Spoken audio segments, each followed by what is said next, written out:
You ask Tiger to calculate. This deals with finding the midpoint between 2 points. The midpoint between the 2 points is negative 38.5, negative 69. Let's solve it step by step. Plot the 2 points and calculate the midpoint using the formula.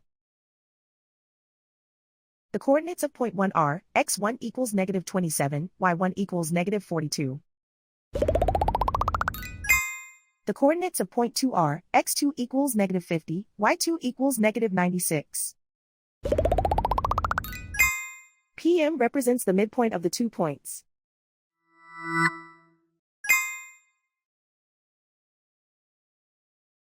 Use the x values in the midpoint formula to find the midpoints x.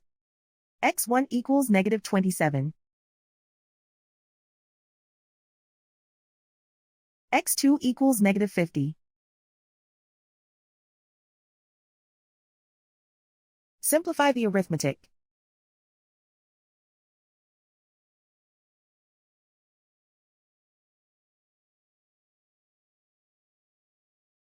Use the y values in the midpoint formula to find the midpoints y.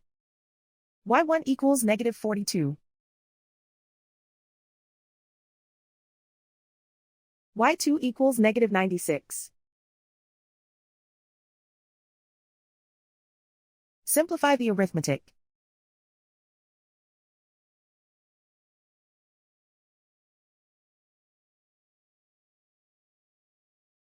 And so, the midpoint is negative 38.5, negative 69.